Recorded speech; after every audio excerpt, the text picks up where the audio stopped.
encore une fois, cher auditeur, une autre magouille à l'effet justement que les compteurs intelligents, les fameux compteurs intelligents, on a de la misère à rendre nos gouvernements plus intelligents, mais on va avoir des compteurs intelligents, ce qui est quand même pas si pire. Alors, 3,7 millions de compteurs intelligents, c'est ce que on va avoir ici. Puis t'as pas le choix, ton vieux compteur va prendre le bord, on va mettre le nouveau compteur avec des lectures à distance. Never mind le Wi-Fi, le champ électromagnétique, les fréquences, les ondes, tout ça Bataclan, c'est pas grave si tu deviens dingo. C'est pas grave. On a appris que la firme Capgemini Québec, qui est une sous-traitante de Hydro-Québec pour les réformes informatiques qui se fait chez Hydro-Québec, un contrat de 270 millions. On sait que les prix ont été majorés à 470 millions dans le cadre de cette réforme informatique à notre Société d'État Hydro-Québec. Le big boss de Capgemini, M. Louis Veilleux, a sous-traité d'ailleurs l'entreposage de compteurs intelligents à SoloGlobe, qui gère donc, qui fait la gestion d'entrepôt. SoloGlobe fait la gestion d'entrepôt. Donc, Capgemini sous-traite à SoloGlobe, et puis SoloGlobe va donc utiliser un entrepôt au 3601 et 3611 rue Jarry, juste à côté d'ailleurs de l'entrepôt général de la Société d'État Hydro-Québec. Et puis on va y stocker là des compteurs intelligents d'Hydro-Québec qui viennent de l'étranger, faits à l'étranger. Et la bâtisse sur la rue Jarry en question, 3601, 3611, appartient au clan Rizzuto. Oui, exactement. Le capot de Tuccicapi qui est en tôle au Colorado, qui va revenir quelque part en 2012, ça s'en vient. La fin du monde, selon Emaya, c'est-tu 2012? Ça doit être ça. Vito sort de prison, ça doit être ça. 2012, 2013, whatever. Donc, cette bâtisse-là appartient au clan Rizzuto via une compagnie à numéro dont les actionnaires principaux sont Paolo Randa, le beau-frère de Vito Rizzuto, Charlie Randa, je pense que c'est le fils de Paolo Randa, et Nino Camassino. Voici les propriétaires de la compagnie numéro, qui sont les propriétaires de l'entrepôt qui est sous-loué par SoloGlobe, qui est sous-traitante de Capgemini, Capgemini est sous-traitante d'Hydro-Québec pour l'entreposage de compteurs intelligents. Voici la filière. Le siège social de cette compagnie à qui appartient ce fameux entrepôt sur la rue Jarry, de cette compagnie numéro, qu'est-ce qu'elle a pour adresse? Elle a le salon Loretto au 4975 boulevard des Grandes Prairies, Saint-Léonard, là exactement où on fait les services funèbres des membres de la mafia et qui appartient bien sûr au clan Rizzuto, le fameux salon Loretto.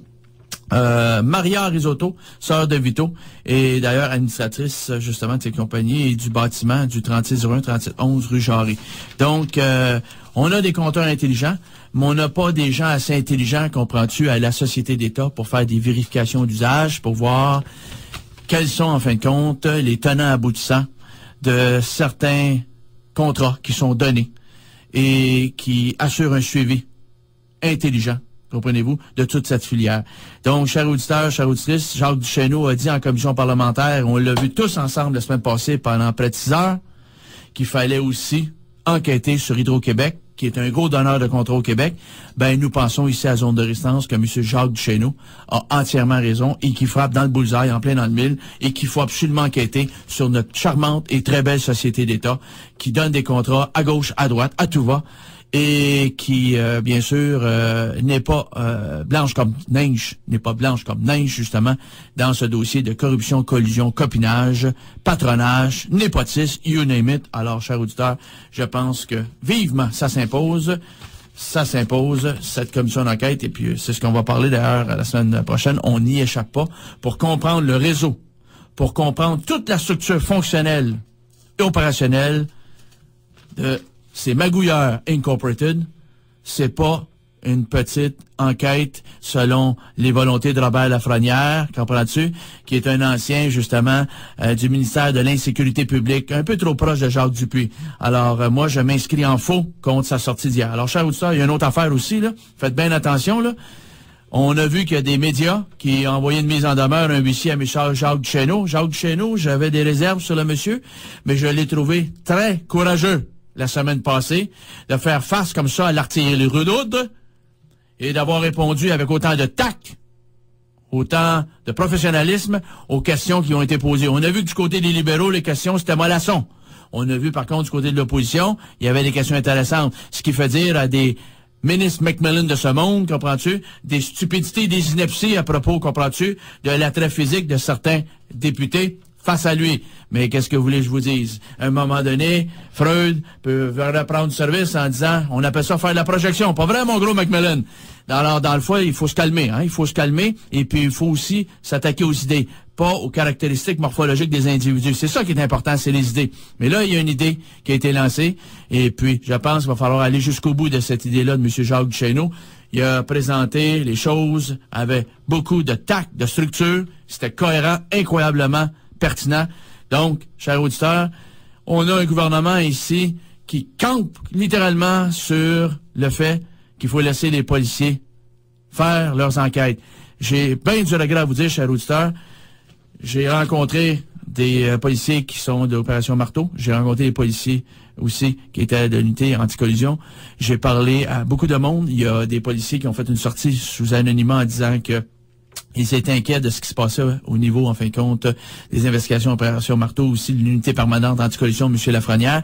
Moi aussi, ça me trouble énormément. Notre ami Lafrenière qui sort, et puis on a vu que le monsieur, il a un bon salaire, là, comprends-tu, pour cette nouvelle unité permanente. On va-tu donner une amnistie à toutes ces personnes-là, comprends-tu, qu'on veut magouiller pendant les 15-20 dernières années? C'est une foutaise. C'est une foutaise. Donc, ces gens-là, s'ils ont commis des actes répréhensibles au sens de la loi, il faut qu'ils soient poursuivis selon les lois en vigueur ici au Québec. Et pas d'amnistie. Pas d'amnistie. Tout le monde doit passer égal dans le tordeur, et il faut qu'il y ait des comptes à rendre. Alors, chers auditeurs, chers auditrices, à un moment donné, il va falloir tous ensemble, après s'être donné le temps de la réflexion, qu'on passe à l'action. Hein? Conscience, connaissance, action. On a pris conscience qu'il y a un malaise, il y a une métastase qui se répand et qui avance à vitesse grand V, ce cancer-là, pour miner le corps social ici au Québec. Donc, on a connaissance maintenant du rapport Duchesneau. Il va falloir passer à l'action, là. Là, on est rendu plus que là, là. Alors, oui, notre ami Duchesneau a parlé de journalistes qui avaient tenté de l'intimider. On sait, ça a été d'ailleurs mentionné dans les médias, et lui a fait des révélations, et pas à des gens de l'Empire québécois. Il n'en a pas fait à ces gens-là. Il a fait des révélations à l'Empire Radio-Canada-Jessica. Oui, alors c'est son choix. Et il a passé au devoir. Et il n'a pas, bien sûr, fait de grandes révélations aux journaux et aux quotidiens de l'Empire québécois. Ça a lui serré certains personnages, dont le tandem Larocque, comprends-tu? Et Lapierre. Il est pas tellement content. Il est pas content, là. Puis là, Lapierre a envoyé une mise en demeure à notre ami Jacques Duchesneau. À tabac, mon petit Johnny. Un ancien ministre des Transports fédéral. Alors, on est bien content. Avocat, d'ailleurs, chez Deveau. Hein, un ancien avocat chez Deveau à Laval. Monsieur Deveau, d'ailleurs, est un organisateur politique de la toute la campagne de Monsieur le maire Vaillancourt. Alors, bravo, mon Jean. Tu fais du bon travail. En fin de compte, ça va peut-être faire l'intimidation que c'est censé faire. Mais il y a un bonhomme de la trempe de M. Jacques Duchesneau. Je pense que ça y en prend plus que ça pour se laisser impressionner, pour se laisser intimider et pour que ce monsieur-là, bien sûr, rentre dans ses terres et décide de se taire. Alors, il faut saluer, en fin de compte, l'exemplarité de ce serviteur de l'État, Jacques Duchesneau. Il y avait un mandat, ça devait durer 3 ans. Il l'a fait en 1 an et demi. Il y a eu toute une équipe qui a travaillé avec lui. J'en ai rencontré 2, d'ailleurs, qui ont rencontré avec lui, qui ont travaillé pour lui et ont fait du travail remarquable, du travail médiculeux, du travail sur le terrain. Alors oui, chers auditeurs, on va bien sûr espérer qu'il y aura un gouvernement Charest qui est en train de faire une petite cabale là à Paris, là, qui va lâcher le morceau et qui va se rallier à l'opinion publique générale, parce que c'est ce que l'opinion publique générale veut. OK? Une commission d'enquête publique. Et c'est ça que ça prend. Et ce que M. Robert Lafrenière a dit hier, je m'inscris en faux à l'effet qu'une commission d'enquête publique, ça retarderait les investigations. Ça, c'est de la bouillie pour les chats. Ça, c'est une foutaise. Ça, c'est complètement faux, l'assertion qu'il a mentionnée.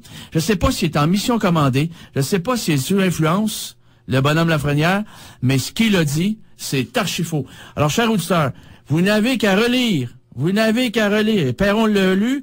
Je suis allé passer 2 jours aux Archives nationales du Québec et j'ai relu le rapport Clich qui avait enquêté dans les années 74-75 sur, justement, le saccage de la baie James par les hommes de main du fier à bras, André Dédé Desjardins, hein, de la FTQ Construction.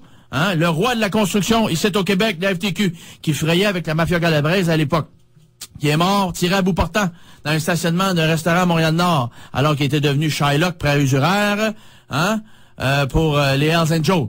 Voilà. Donc, j'ai relu le rapport au complet, ce qui a donné d'ailleurs un topo que j'ai fait justement au mois de juin passé, le 18 juin dernier, qui s'appelait Politique, mafia et syndicats. Donc, c'était pour la période des années 60-70 concernant le Parti libéral. Et le Parti libéral qui était au pouvoir, justement, dans les années 70, avec tous les problèmes qu'on a connus. Mais à l'époque, au moins, il y avait eu 3 commissions d'enquête. En 72, la commission d'enquête sur le crime organisé. En 74, la commission d'enquête Clich sur le saccage de la baie James. Et en 78, la commission d'enquête Malouf sur les magouilles du stade olympique. Hein? Et on retrouvait dans ces enquêtes-là des firmes d'ingénierie, de génie conseil, la mafia calabraise à l'époque, aujourd'hui c'est la mafia sicilienne, et on retrouve toujours un incontournable, encore une fois, le syndicat de la FTQ Construction. Incroyable. L'histoire balbutie-t-elle, ou l'histoire, comprends-tu, se fout de nous et nous joue des tours. Mais là, cher auditeur, à un moment donné, là, regarde, qu'est-ce qu'il a dit Clich à la fin de sa commission d'enquête? Que cet exercice-là devrait être fait à tous les 15 ans. Bon, ben là, on a fait ça en 1975, cet exercice-là. Là, ça fait déjà 35 ans de ça. Là. Fait que on est à court de 2 commissions d'enquête. Mais là, je pense qu'on n'a plus le luxe de se permettre, justement, de reporter ça au calendrier grec. Il faut passer à l'action. Il faut une commission d'enquête. Alors, je pense que je me suis assez bien exprimé clairement, lucidement, comme disait Lucien Bouchard, et que Perron a montré ses couleurs. Alors là, vous avez compris, je suis favorable et je veux et j'exige. Et je demande une commission d'enquête publique, ça presse. Renverser les monuments pour voir les vers qui grouillent. Renverser les institutions qui sont en surface démocratique pour voir sous les institutions démocratiques, qui sont en réalité un leurre, les vers qui grouillent. Tout ce copinage, tout ce népotisme, toute cette collusion, toute cette corruption, toute cette magouille, ce n'est qu'en renversant les institutions démocratiques qu'on va voir les vers qui grouillent. On part en tout.